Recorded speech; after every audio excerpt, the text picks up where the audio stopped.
Сәлеметсіздер ме? Сіздермен дәрігер Гүлнұр. Сізді өз арнамда көргеніме қуаныштымын. Қан ағзадағы ішкі сұйық ортаның бірі. Қанның құрамында негізгі 3 элемент бар. Ол эритроцит, лейкоцит және тромбоцит. Эритроцит оттекті тасымалдаса, лейкоцит микробты өлтіреді, ал тромбоцит қорғанысқа жауап береді. Қанды ұйытуда осы тромбоциттің жұмысына тікелей қатысты. Мысалы, сіз жарақат алсаңыз, жараның бетінде қан қоюланады. Мұның адам өмірінде маңызы өте зор. Себебі жарадағы қан ұю арқылы ағзаны қансыраудан сақтайды. Алайда тамырдың ішінде қан ұйып қалатын жайттар да орын алады. Ол жағдай жалпы қан айналымы жүйесіне кері әсер етіп, адам өміріне қауіп төндіреді. Видеоны бастамас бұрын қазақ тілді каналға қолдау білдіріп, лайк басып, каналға жазуларыңызды сұраймын. Негізінен қанның қою және сұйық түрлері болады. Егер қан сұйық болса, ұю процесі ұзаққа созылады. Ондай жағдайда жарақат алған адам көп қан жоғалтуы мүмкін. Ал қан қою болса, адамның есту және көру қабілеті нашарлап, буын аурулары пайда болады. Басы ауырып, аяғы мен қолын басқаруы қиынға түсуі мүмкін. Қанның адам ағзасында қандай қызмет атқаратыны бәріне белгілі. Қан қоюланғанда бойыңызды әлсіздік билейді, басыңыз жиі ауырады, ұйқысыздық мазалайды, басыңыз айналады, ұйқыдан шаршап тұрасыз, ауа жетпей көзіңіз қарауытады, денеңіз тонады. Осы белгілер қанның қоюланғанын білдіреді. Уақыт жоғалтпай. Егер сізде осы белгілер анықталған болса, міндетті түрде дәрігер консультациясын алуды сұраймыз. Сүлікпен емдеу әдісі көптеген жылдар бойы қолданылып келеді. Бұл жәндікті ем ретінде біздің заманымызға дейінгі 2 ғасырда пайдаланғандығы жайында жазылған. Қазіргі таңда сүліктердің 400-ге тарта түрі бар. Алайда олардың ішінде медицина сүлігі ғана емге пайдаланады. Сүлікпен емдеу тәсілі заманауи емдеу тәсілдерінің ішінде бірінші деңгейден орын алады. Медицина тілінде гирудотерапия деп аталады. Сүліктің өзінің қанды сұйылтуға арнайы бөлінетін ферменті болады. Соны сүлік қанға шашады. Сүлік салар алдында анализ тапсырып, қанның құрамындағы гемоглобин, эритроцит, тромбоциттерді анықтау керек. Анализ дұрыс болмаса, сүлікпен емдеу тәсілін қолдануға болмайды.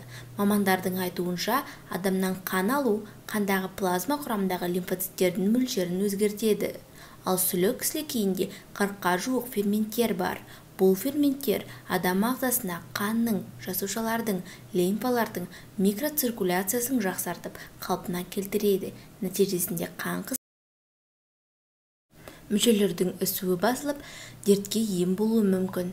Күйзелістен арылу үшін тыныштандыратын шөптер, шүйгін шөп, жасыл шай, тау жалбызы және долана тұнбаларын ішіп отыру керек. Дәрілік шүйгін шөп көп жылдық шөп тектес өсімдік болып табылады. Бұл өсімдіктің тамырының құрамында сірке қышқылдары, қант, крахмал, эфир майлары бар. Дәрілік шикізат ретінде гүлденгеннен кейін күз айларында сабағы мен жапырағы қурай бастағанда тамырын қазып алады. Шүйгін шөп тұнбасы жүрек қан тамырларын жақсартуда, нерв жүйелерін емдеуде пайдаланады. Адамның ауру сырқаусыз жақсы өмір сүруіне адам ағзасындағы ең басты сұйықтар қан мен лимфаның құрамындағы физиологиялық тұрақтылығына тікелей байланысты. Қан 90% судан тұрады және 10% қою компоненттен тұрады. Қан қойылғанда осы тұрақтылық бұзылады. Қан құрамындағы клеткалар өзгеріске ұшырап, өз қызметтерін толық орындай алмайды. Оттегі мен көмірқышқыл газы және басқа қоректік заттарды тасымалдау қасиеті нашарлап, қанда болып жататын тотығу-тотықстану процестері өз дәрежесінде жүрмейді. Қан құрамындағы холестериндердің үлесі көбейіп кетеді. Қанның ұйғыштық қасиеті шамадан тыс артады. Қанның қоюлануы себептері: іш өтіп ауру, дизентерия, сальмонеллез ауруларында улану, құсу, қанды қойлататын тағамдарды шамадан тыс жеу, жер жаңғақ, анардың шырыны, кейбір микробтардың токсиндері, ыстық көтеріліп, шамадан тыс терлеу, ұзақ уақыт суық ішпеу, гормон түзілу процестерінің бұзылуы, кәрілік, Кейбір дәрілік өсімдіктерді валерианка шамадан тыс көп қолдану стресс, күйзелуде қанды қоюлатады. Қан қатты қоюланғанда эритроциттер бір-біріне жабысып, холестериннің үлесі көбейеді. Қанның ұйығыштығы шамадан асып, ұйыған қан тамырларды бітеп, тіпті қан тамырлары жарылып, инсульт, инфаркт сияқты адамды аса қатерлі өлімге себепкер дертке шалдықтыруы мүмкін.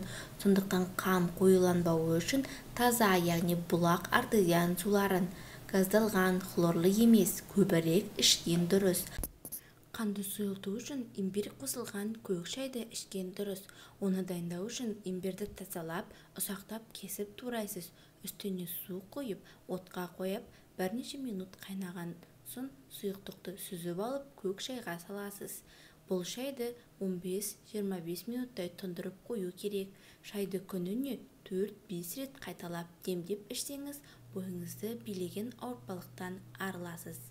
Табиғи шырын қанды сұйылтатын керемет емдік сусын. Оның құрамында су, дәрумендер мен микроэлементтер болады. Аурудың алдын алу үшін күніне 2 стакан табиғи таза шырын ішсеңіз, әсіресе ананас, апельсин, анар, құлпынай, лимон, жүзім, алма, қызанақ шырындарын көбірек ішуге кеңес береміз. Алма сірке суы қанды сұйылтып, ағзаны улы заттан тазартады. Ол үшін күнде таңертең аш қарынға емдік сұйықтықты дайындау үшін 2 ас қасық алма сірке суды 1 стакан қайнатылған жылы суға араластырып ішу керек. Емделу мерзімі 3 ай. 10 күн үзіліс жасап, қайта жалғастырыңыз. Осылайша 3-4 емнен соң ойлаған нәтижеге қол жеткізесіз. Біздің күнделікті тұтынып жүрген тағамдарымыз қанның сұйылуына көмектеседі. Қанды сұйылтатын тағамдар инжир, сарымсақ, зәйтүн майы, қызылша, апельсин, лимон, анар, имбирь, күнбағыс тұқымдары, жидектер. Осы тағамдарды кейбірін диетаңызға қосыңыз. Қанды қоюланатын тағамдар қарақұмық тобы, банандар, ақтүйнек, майлы ақуызды тағам, ысталған өнімдер, газдалған сусындар, тәттілер қанды қоюландырады.